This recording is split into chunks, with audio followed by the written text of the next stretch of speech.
രക്ഷിക്കണേ. വലിച്ച് തെക്കോട്ട് തുറന്നോ, കണ്ടു അടിപൊളി, നല്ല ലക്ഷണം. അയ്യോ ഇപ്പൊ സന്തോഷമായി. അല്ലായിരുന്നെങ്കിൽ എനിക്ക് എന്തെങ്കിലും അപകടം പറ്റിക്കുന്ന ടെൻഷനായി പോകും. പിന്നെ ഇനി എന്തെങ്കിലും ചടങ്ങുണ്ടോ? ഇനി പങ്കായ എടുക്കുന്നുണ്ട്. പങ്കായ എടുക്കുന്നുണ്ട്. പങ്കായ എടുത്തു എന്താ? അല്ല അങ്ങോട്ട് പറഞ്ഞ കാര്യം ഇവിടെ പറഞ്ഞാൽ മതി. അതല്ല, ഈ ഓരോ വള്ളപ്പടയിൽ ഈ പങ്കായ ആശാൻ കയ്യിലെടുത്ത് കൊടുക്കുമ്പോഴേ 5 പവൻ 3 പവൻ മാലയൊക്കെയാണ് ആശാന് സമ്മാനം കൊടുക്കുന്നത്. ഇതൊക്കെ നേരത്തെ പറയണ്ടേ? ഇപ്പൊ കയറി വന്നിട്ടാണോ 5 പവൻ വേണം 3 പവൻ വേണം എന്നൊക്കെ പറഞ്ഞു കഴിഞ്ഞാൽ? ഇതിപ്പോ സംഭവം 5 കൂടുതലുണ്ട്. ഉള്ളത് മതി, ഉള്ളത് മതി. ചടങ്ങ് നടക്കട്ടെ. ഇനി ആശാൻ ആ പങ്കായ എടുത്ത് കൊടുക്കും. എന്റെ ദൈവമേ, വള്ളക്കളി രക്ഷിക്കണമേ. ഇത് പൊങ്ങാനുള്ള ആഗ്രഹമൊക്കെ ഉണ്ട്. ഞാൻ പിടിക്കാം. അയ്യോ, നീ എങ്ങനെ തിരിച്ചു തന്നെ?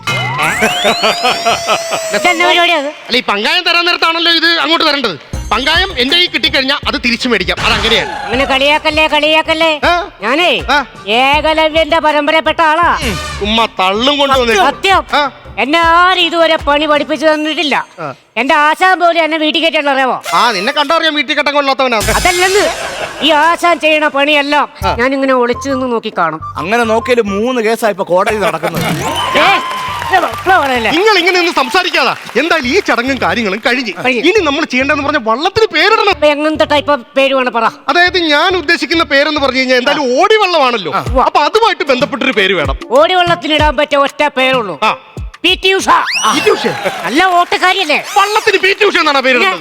അതല്ലെന്ന്, അതായത് ഈ വള്ളം വെള്ളത്തിൽ ഇറങ്ങി കഴിഞ്ഞാൽ എല്ലാരും ഞെട്ടണം. അന്നൊരു കിടക്കാച്ചി പേരുണ്ട്, ജലബോംബ്. അതൊന്നും വേണ്ട, എന്റെ പേരം കിട്ടാച്ചാ മതി, മൈക്കിൾ വള്ളം.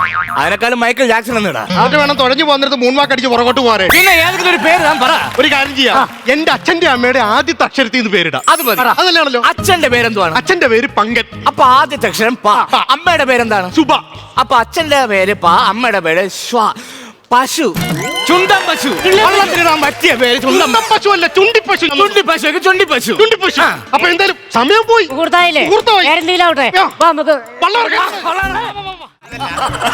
അത് 87-ലായിരുന്നു എന്റെ കല്യാണം. അത് നിങ്ങളുടെ കല്യാണമാണോ ചോദിച്ചത്? ഈ ചെറുക്കനും പെണ്ണും തമ്മിലുള്ള കല്യാണം എന്നായിരുന്നു എന്നുള്ള കാര്യം? എല്ലായിരുന്നു എവിടെ വെച്ചായിരുന്നു? അത് പുല്ലാങ്കുഴലിലെ ഹോളി വെച്ചായിരുന്നു കല്യാണം. പുല്ലാങ്കുഴലിന്റെ ഒരു കൊച്ചു ഹോളിൽ അപ്പൊ അതിനകത്ത് കാര്യം പോലും ഇറങ്ങി ചെല്ലൂല്ലോ, പിന്നെ അവിടെ വെച്ച കല്യാണം. അയ്യോ, ഇങ്ങനെ വായിക്കുന്ന പുല്ലാങ്കുഴലിന്റെ കാര്യമല്ല പറഞ്ഞത്. പിന്നെ ഇവിടെ അടുത്തൊരു പുല്ലാങ്കുഴൽ എന്ന് പറഞ്ഞ ഒരു ഓഡിറ്റോറിയത്തുണ്ട്, അതിലെ ഹോളി വെച്ചായിരുന്നു കല്യാണം എന്ന് പറഞ്ഞത്. അങ്ങനെ എനിക്കത് എങ്ങനെയും പെട്ടെന്ന് എനിക്ക് റിവേഴ്സ് വരുത്താം. പെട്ടെന്ന് റിവേഴ്സ് അങ്ങനെ പറ്റൂല. അത് അതിനൊക്കെ കുറെ കാര്യങ്ങൾ അറിയേണ്ടതുണ്ട്. അതായത് എനിക്ക് ഒരുപാട് കേസ് കിട്ടുള്ളതാണ് കേട്ടോ. ഒരു നമ്പർ എനിക്ക് ഒരുപാട് കേസ് കിട്ടണം.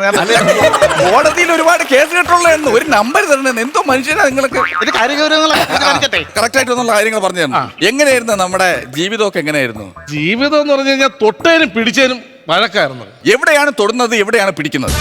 അതായത് അവൾ എന്ത് സാധനം മേടിച്ചു വെച്ചാൽ ഞാൻ തൊടും, അപ്പൊ വഴക്ക് പറയും. ഓഹോ. പിടിച്ചതെന്ന് പറഞ്ഞു കഴിഞ്ഞാൽ ഇവിടെ ദിവസം മറിഞ്ഞു വീഴാൻ പോയി. ഓഹോ. കാരണം ഞാൻ കയറി പിടിച്ച്, അതിന് വഴക്ക് പറഞ്ഞു.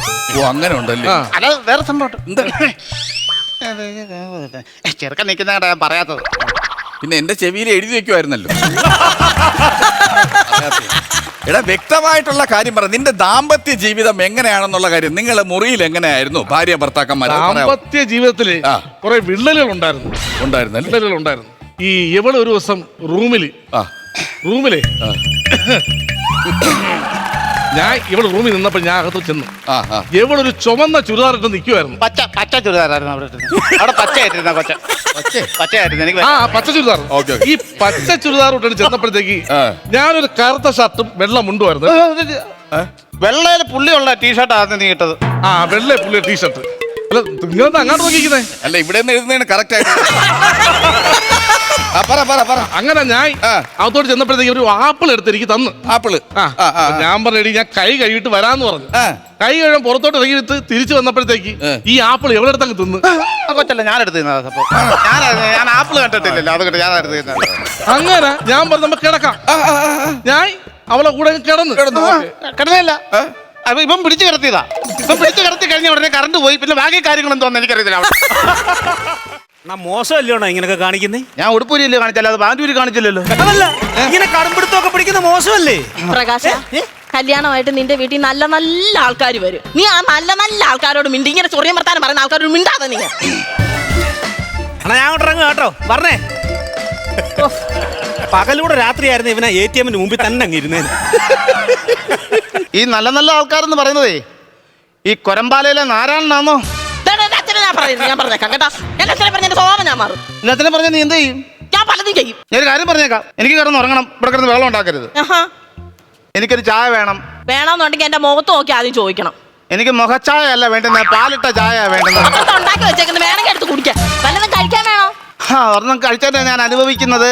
അതല്ല, നിങ്ങൾക്ക് എന്തെങ്കിലും ആഹാരം കഴിക്കാൻ വേണോന്ന്. ഞാനകത്ത് വിഷം എന്തെങ്കിലും കലക്കി വെച്ചിട്ടുണ്ടോ? എന്തുവാ തൂക്കണ്ടായോ? തൂക്കാനായിരുന്നു, ഞാൻ പേടിക്കുമല്ലോ. പിന്നല്ല, ഇന്നലെ ഇതുപോലെ ഉള്ളൊരു തവി എടുത്തു, ഞാൻ വിചാരിച്ച് വിളമ്പി തരാനാണ്. അതുകൊണ്ട് തന്നെ ഒരൊറ്റ കുത്ത്. നിങ്ങൾ കാലം നോക്കിക്കേ. എന്തിന് ഇവിടെ തൂക്കാനാ? എടി, ഇത്രയും സ്ഥലം കിടക്കുന്നിടത്ത് എന്റെ ഈ കാലിൽ ഇച്ചിരി പോലും സ്ഥലം തൂത്തിട്ട് നീ ഇവിടെ വടക്കൊട്ടാക്കാനല്ലേ എന്നോട്?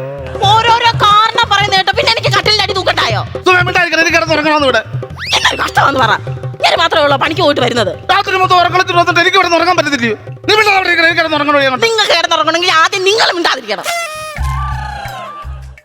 ഫ്ലവേഴ്സ് സ്മാർട്ട് ഷോ ശനി ഞായർ ദിവസങ്ങളിൽ രാത്രി 9:30 ഫ്ലവേഴ്സിൽ.